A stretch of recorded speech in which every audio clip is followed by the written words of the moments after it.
Sir நீங்க எப்படி பண்ணுங்க சார் சார் நீங்க எப்படி பண்ணுங்க சாப்பாடு கொஞ்சம் காரமா வந்துட்டு சார் ஃபைனலா புண்ணாயிடுச்சு சார் இங்க சாப்பிடாம இருந்தாலும் ஒரு கூட இருக்குன்னு சொல்லி வீட்டுல கேட்டாங்க சார் வீட்டுல சாப்பிட்டாலும் ஹாஸ்பிட்டல் போனதால கம்பெனி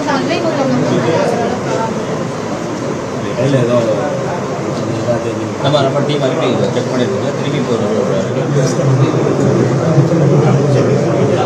சரி கொஞ்சம் மேலே துப்பில் கிடைக்கிற மாதிரி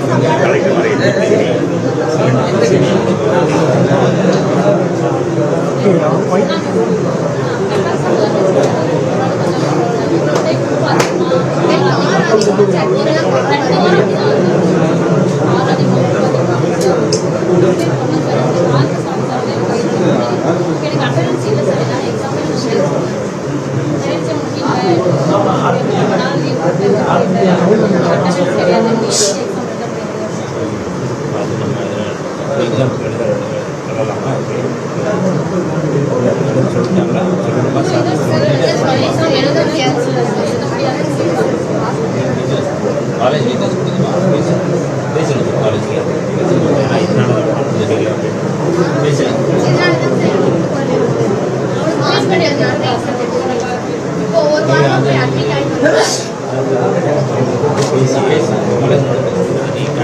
பண்ணிடலாம் கான்ட்ராக்ட் வந்து அது சரியில்லை இங்கே வந்து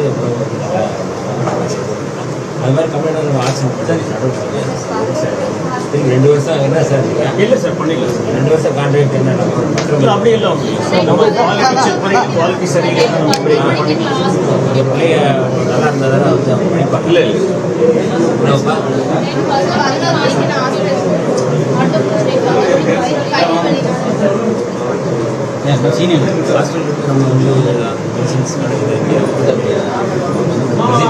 சமூக நீதி விடுதிகளை இன்று ஆய்வு செய்வதற்காக வந்திருக்கிறோம். மரியாதைக்குரிய ஆட்சியர் அவர்களும் பழங்குடி துறையினுடைய இயக்குனர் வந்திருக்கிறாங்க, சட்டமன்ற உறுப்பினர்லாம் வந்திருக்கிறாங்க.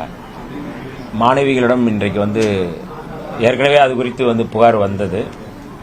உணவில் வந்து தரம் குறைவாக இருக்குது அல்லது வந்து அதில் வந்து கரப்பாம்பூச்சிலாம் கிடக்கு அப்படின்னு சொல்லி ஒரு குற்றச்சாட்டு எழுந்தது. அந்த அடிப்படையில் இன்றைக்கு மாணவிகளோடு உரையாடி அந்த உணவையும் நாங்கள் வந்து உண்டு அதை வந்து சோதனை செய்தோம். மாணவிகளுடைய குறையை கேட்டறிந்திருக்கிறோம். மரியாதைக்குரிய ஆட்சியர் அவர்களிடம் அந்த குறைகளும் அவரும் இருந்ததனால் உடனடியாக தீர்ப்பதாக சொல்லியிருக்கிறார்கள். மிக முக்கியமாக இந்த விடுதியிலிருந்து அவர்கள் போகின்ற அந்த கல்லூரிக்கு ஒரு பஸ் வசதி வேண்டும் என்று கோரிக்கை வைத்திருக்கிறார்கள். அதையும் வந்து செய்வதற்கு வந்து கலந்து ஆலோசித்து செய்ய வேண்டும் என்று சொல்லியிருக்கிறோம். அதேபோல போகிற வழியில் இருக்கின்ற அந்த மதுக்கடையை நீண்ட காலம் அவங்களும் மாணவிகள் சொல்லிட்டு இருக்கிறாங்க. போகிற வழியில் வந்து ஒரு டாஸ்மாக் இருக்குது, அந்த டாஸ்மாக்கை மூடணும்னு சொல்லியிருக்கிறாங்க. மாணவிகள் வந்து அவர்களுடைய கோரிக்கைகள் உணவு, பேருந்து வசதி, இந்த டாஸ்மாக் எடுக்கிறது, இந்த மூன்றையும் வந்து கலந்து பேசி சரி செய்வதற்கான வேலைகளை செய்ய சொல்லி ஆட்சியரிடம் நாங்கள் வந்து பரிந்துரை செய்திருக்கின்றோம். கட்டாயம் இது நடக்கும். மாணவிகளுடைய நலனில் எப்பொழுதுமே இந்த அரசு அக்கறையுள்ள அரசு. இவர்கள் படிக்க வேண்டும், இவர்கள் வந்து ஸ்ட்ரென்த்தாக ஆக வேண்டும் என்பதற்காகத்தான் இந்த ஆய்வு செய்து கொண்டிருக்கிறோம். ஆகவே போக போக இந்த துறை படிக்கின்ற விடுதியில் படிக்கின்ற மாணவிகளுக்கான அவர்களுடைய வசதிகளை மேம்படுத்துவதற்கான அந்த வசதிகளை இன்னமும் வந்து தீவிரப்படுத்துவதற்கான அத்தனை வேலைகளையும் செய்வதற்காகத்தான் இந்த ஆய்வு செய்யும். இப்ப உங்க முன்னாடி தான் நான் பேசினேன். வந்தவுடனே உங்க முன்னாடி கேட்டேன். ஏன்னா இதுல வந்து எந்த விதத்திலும் வந்து தயவுதாட்சணியம் இல்லை உணவு விஷயத்துல. ஏன்னா குழந்தைகள் வந்து உணவு சாப்பிட்றது, அவங்க பிள்ளைய நல்லா சாப்பிட்டாதான் நல்லா படிக்க முடியும். இல்லைன்னா வந்து அவங்க வந்து சோர்வு அடைஞ்சிருவாங்க, அவங்க வந்து கவனம் சிதறும். ஒரு மாதிரியான வந்து மயக்க நிலையில் ஆயிடுவாங்க. அப்போ இதில் வந்து எந்த விதத்திலும் வந்து தயவு தாட்சணியம் இல்லை. இந்த உணவு முறையில் வந்து நாங்கள் வந்து வேடிக்கை பார்க்க மாட்டோம். அதனால் நாங்கள் ஆட்சியர் அவரோட கலந்து பேசி அதற்கான அவங்க துறை ரீதியான நடவடிக்கைகளை எடுப்பதற்கு நாங்கள் வந்து பரிந்துரை செஞ்சோம். புகாரை அடுத்து அதிகாரி ஒருவர் பேர் குறிப்பிடாம மாணவிகிட்ட பேசியிருக்காரு. கவர்மெண்ட் ஹாஸ்டல் இப்படிதான் இருக்கும், பூச்சி எப்படி உங்களுக்கு வேகாம கையில கிடைச்சது, இப்படி எல்லாம் பேசியிருக்காரு. அதை பத்தி நீங்க இல்ல, அதுதான் எல்லாமே நடவடிக்கை உட்பட்டது தான்.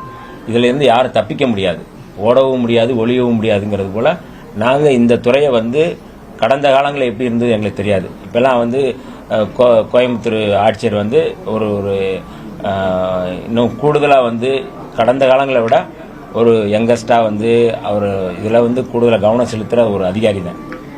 யாரும் வந்து இதில் வந்து எனக்கண்ணன் இருக்கிற அதிகாரி இல்லை, எனக்கண்ணன் இருக்கிற அமைச்சரும் இல்லை, எனக்கண்ணன் இருக்கிற முதல்வரும் இல்லை. அப்போ இந்த துறை வந்து இதுக்கு முன்னாடி எப்படி இருந்தது அப்படிங்கிறத தாண்டி இன்னமும் கூடுதலாக அவர்களுக்கான வசதி வாய்ப்புகளை செய்யக்கூடிய ஒரு துறையாக நாங்கள் மாற்றுறோம். அதனால் நீங்கள் சொன்னது போல் வந்து இதெல்லாம் யாரோ ஒரு அதிகாரி பேசியிருக்கிறாங்க, இந்த மாதிரி அப்படித்தான் இருக்கும் அப்படிங்கிறதெல்லாம் இல்லை. அப்படி அந்த மாதிரியான புகார்கள் இனி வராது. கட்டாயம் இதுக்கான நடவடிக்கைகளை நாங்கள் வந்து மேற்கொள்வோம்.